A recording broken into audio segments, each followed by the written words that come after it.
Olá, senhoras e senhores, sejam todos bem-vindos para mais um podcast. Chegamos ao 9º podcast do seu canal, Cruzcast. Desde já quero agradecer a sua presença, agradecer a sua audiência, agradecer a você que tem aqui compartilhado, que tem deixado aqui um comentário. E isto é de extrema relevância para este trabalho que está se iniciando. Vale lembrar que este podcast ele é voltado para o público cristão, ou seja, que nós trazemos pessoas relevantes na sociedade, pessoas que creem e confessam Jesus Cristo. Portanto, você é mais do que convidado. Meu convidado de hoje é um cara muito relevante na sociedade e ele está fazendo um trabalho excepcional. E você vai se surpreender com a história dele. Henrique, muito obrigado, cara, por ter aceitado este convite para mim, para nós aqui, para esse projeto. Isso é de extrema importância, de extrema relevância. Eu andei acompanhando um pouco o trabalho que você faz, por isso que eu fiz esse convite. E eu quero abrir este momento aqui para você falar seu nome, que eu já falei Henrique, mas se você quiser falar o seu nome completo, para você contar um pouco da sua história para a gente. E no decorrer do nosso podcast, eu quero que a gente adentre um pouco mais nessas questões sociais, raciais. Vale lembrar que eu esqueci de falar com você, que nós vamos falar aqui hoje sobre inclusão social, inclusão racial, tudo aquilo que as pessoas com a pele negra passam, sofrem, e o Henrique é um cara responsável e está fazendo um trabalho extremamente importante, principalmente com crianças. Meu amigo, o microfone é seu, fala seu nome, fala como é que tudo isso aconteceu, e a pergunta que eu quero deixar aqui para você é como você começou nesse processo, nesse trabalho, né, de inclusão racial, inclusão social, e o que seria de você hoje se você não tivesse sido impactado por este trabalho que foi feito lá atrás na sua vida. Legal, Carlos. Primeiramente, eu quero agradecer a você pelo convite, né? Convite maravilhoso esse. E quando você fala um pouco da minha história, né? Falar um pouco da minha história, do que eu seria sem esse trabalho, digamos. Me faz lembrar muita coisa, na verdade. Da minha infância. Eu imagino que sim. No dia de hoje. O que eu passei, digamos, pra estar aqui sentado contigo hoje. Estar aqui hoje. A minha vida, na verdade, Carlos, minha vida profissional, ela começou muito cedo, né? Eu venho de uma família que ela foca muito, mas muito mesmo em trabalho, né? Muito mesmo em trabalho. E eu sou filho de pais separados, né? Eu vivi com a minha mãe, fui criado pela minha mãe. E como todo filho, né? Criado por mãe, né? Naquele pensamento antigo, a mãe falava assim, ó, olha só, todo mundo vem me cobrando. Todo mundo fala que filho criado com mãe não vai dar boa coisa. Então tem umas crenças assim, umas coisas assim. Exatamente. Que vão... E eu era muito cobrado mesmo pela minha mãe, entendeu? Então eu comecei a trabalhar muito cedo. Comecei minha vida profissional aos 9 anos, trabalhando com meu avô. Meu avô que é uma grande referência para mim, eu vou te falar depois um pouco sobre ele. E eu comecei aos 9 anos, na verdade, a acompanhar ele até a fábrica, que ele tinha uma fábrica de material de construção. Eu ia só acompanhar ele. Até que um belo dia ele me esqueceu lá, propositalmente. E lá eu fiquei, até os meus 19 anos. Né? Então ele falava assim pra mim, assim, isso aqui é um preparativo pra sua vida. Sua vida vai começar depois daqui. Depois daqui, você tem que pensar lá na frente. Então, aquilo realmente foi um preparativo. Né? Mas assim, não concordo que uma criança tem que trabalhar tão cedo. Você não concorda? Hoje você não concorda? Não concordo. Meu pensamento mudou bastante, né? Inclusive ele. Mas mesmo com todas essas benesses que eventualmente esse trabalho que começou cedo fez você se tornar quem você é hoje, mesmo assim você não concorda? Então, Carlos, eu acho que tem que ter uma divisão aí. Uma divisão. Eu falo assim, a criança ela tem que... Não criança, mas o adolescente ele tem que trabalhar, tem que ter responsabilidade. Mas ele tem que ter um momento dele de estudo também, né? Entendi. Então teve um momento da minha vida que foi perguntado pra mim, né? Eu não tinha inteligência emocional o suficiente pra saber responder. Você quer estudar ou trabalhar? E eu, logicamente, você vendo o dinheiro entrar, você quer o quê? Trabalhar. Trabalhar, com certeza. E minha família é muito focada em trabalho, né? Muito focado em trabalho. Hoje que, digamos assim, a mentalidade mudou um pouco. Logicamente, a gente é muito focado em trabalho. Porém, hoje a gente faz trabalhos mais inteligentes, digamos assim, entendeu? Que você não precisa pegar realmente numa enxada para ganhar a vida, digamos assim, entendeu? Mas é um trabalho digno. Tá. Continuando a história aqui, mas como eu disse aqui na introdução, e eu faço todos os podcasts, né? Eu não posso dar continuidade a esse trabalho aqui se a gente não falar um pouquinho de fé. Aqui nós falamos de fé, aqui nós falamos abertamente da pessoa de Jesus Cristo, e você me disse que você crê em Jesus. E eu queria que você falasse um pouquinho da importância de cultivar a fé livre da religião, porque as pessoas estão muito apegadas a bandeiras ideológicas, religiosas, elas acabam entrando nessas questões, e eu acho que o mais importante, que é a pessoa de Cristo, a pessoa de Jesus, que é aquele que morreu por nós, ele é pouco falado. Isso é verdade. E aí as pessoas criam um distanciamento, porque o Henrique é da religião tal, o Carlos é da religião tal, e aí? Eu quero que você fale assim, um pouquinho sobre a questão da fé e como que isso interferiu positivamente, obviamente, na sua vida, nesse processo da sua formação, para a gente entrar propriamente no nosso tema de hoje. Perfeito. Carlos, para mim, Deus, né, Jesus representa muita coisa. Eu tive recentemente uma experiência muito, muito, muito excelente, né, com Deus, que me aproximou ainda mais deles. Como eu disse para você, a gente estava conversando agora há pouco, a minha infância, a minha mãe sempre me falou o que era Jesus, o que era Deus, que eu tinha que amar Ele sobre todas as coisas, Amém. né? Inclusive, até mais do que ela. Eu ficava, mãe, como que eu vou amar Deus mais que a senhora? Não tem como. Então ela sempre me explicou como eu deveria amar Deus. Então, eu tenho uma experiência muito boa. Até os 15 anos eu não conseguia falar eu te amo para minha mãe, né? E depois de uma experiência com Deus, com Jesus, eu passei a dizer para ela eu te amo, né? Porque eu achava que a palavra eu te amo era demonstrar fraqueza. Olha só, cara. Era demonstrar fraqueza. Mas você sabe de onde que isso veio, ou também isso estava lá instalado e... Tava instalado, na verdade, porque assim, meu avô, ele falava assim pra mim, seu pai não mora com você, então você é um homem da casa. Só que eu não sabia, digamos assim, eu não consegui... discernir isso. O que é homem da casa? Homem da casa tem pra mim que ele tem que proteger, ele tem que prover, né? Ele tem que estar sempre alerta. Tá sempre alerta. Então isso foi pra mim. Então eu falei, eu associei que o eu te amo é uma palavra de fraqueza, demonstra fraqueza. O chorar demonstra fraqueza. Então, gente, que doideira. Mas assim, depois que ele foi me explicando o que é ser homem da casa, né, que homem também chora, né, porque às vezes a gente fica reprimindo esses sentimentos e uma hora a mente ela vai te cobrar. E você atribui isso com a sua experiência com Deus. Com Deus. Cara, a importância da fé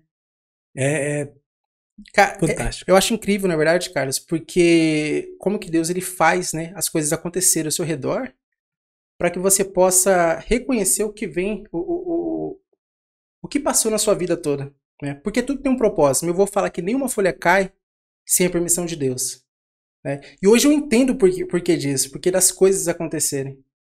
Às vezes a gente passa por momentos ruins. Então você acredita em propósito divino. Com certeza. O que você faz hoje, você acredita que é um propósito divino, então?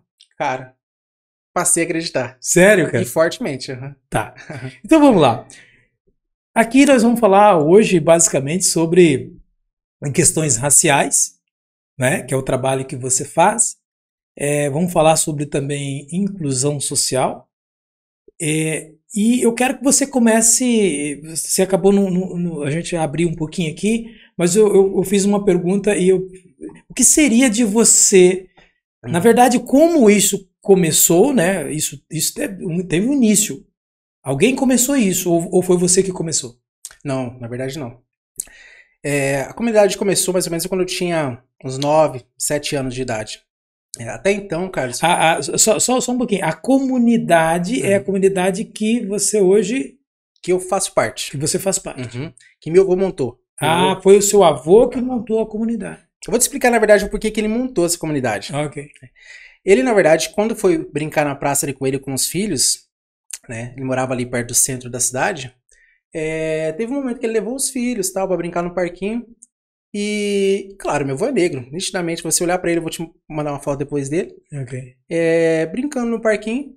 Os filhos das pessoas brancas, perdão, os pais brancos, não queriam deixar os filhos brincarem com os filhos do meu avô, que são meus tios, minha mãe, e assim vai.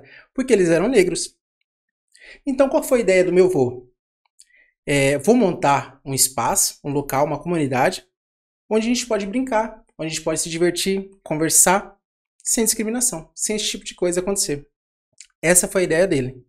Porém, assim, voltando lá atrás, o meu avô, ele teve uma infância realmente bem complicada, digamos assim, né? Bem abusiva, digamos assim. Então, por isso que ele montou essa comunidade e a gente trabalha hoje com criança, faz trabalhos com criança. O meu avô, ele era o último a comer, o último a almoçar, e se sobrasse, ele comia. Né? Aí hoje eu entendo a importância da nossa comunidade e o trabalho que ele faz. Porque assim, toda vez que a gente vai fazer uma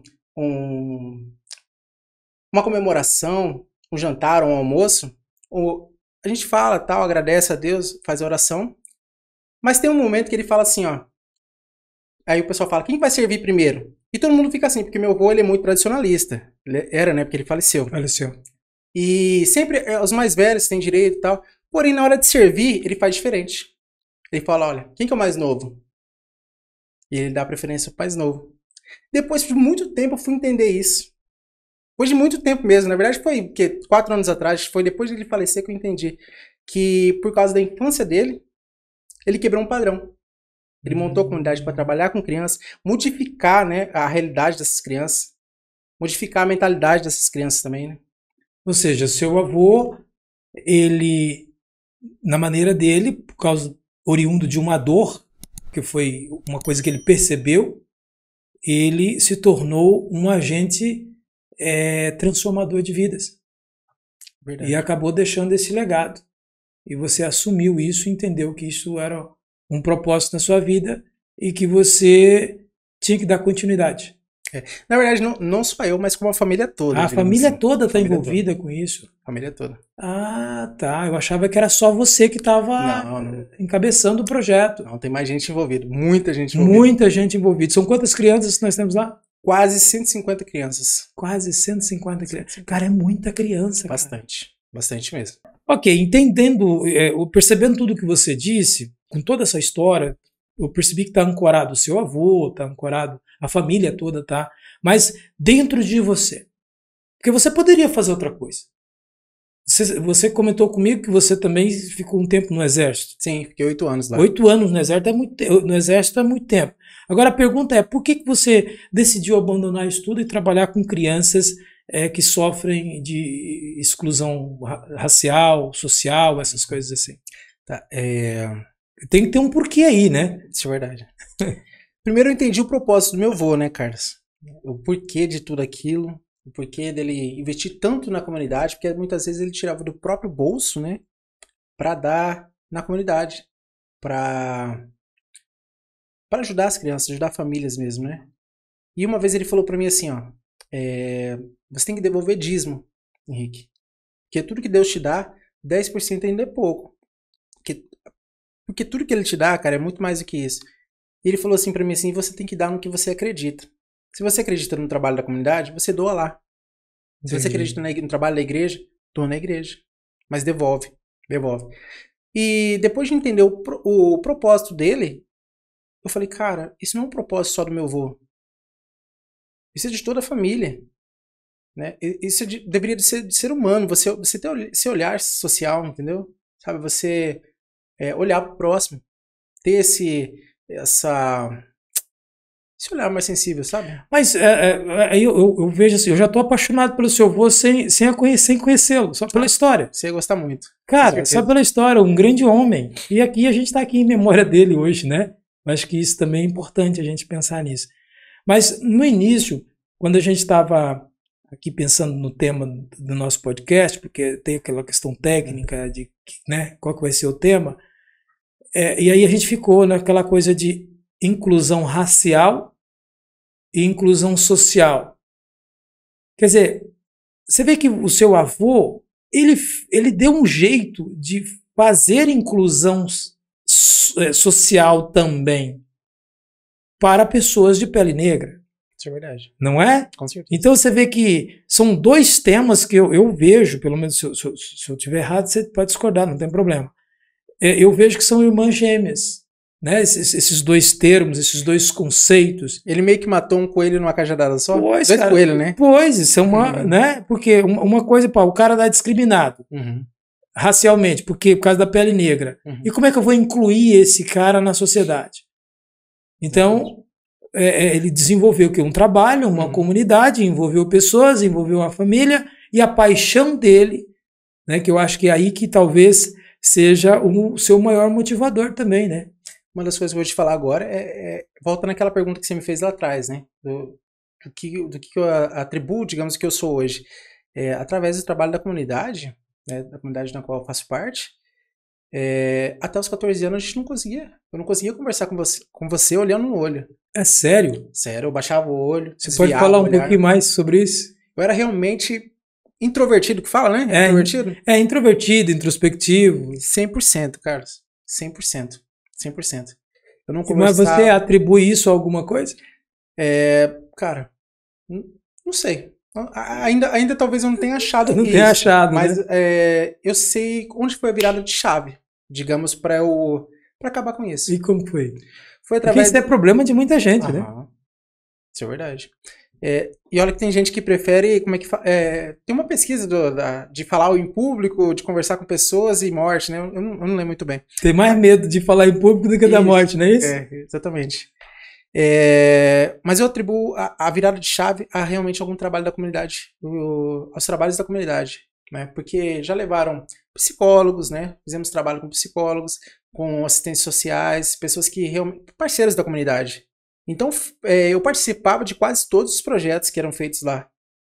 Então, eles ensinavam a conversar, a dialogar, a feedbacks, né? Você entender quem você é, né? A identidade. Ou seja, o que fizeram com você foi uma inclusão social. Exatamente. Henrique, dentro dessas coisas todas, você tem...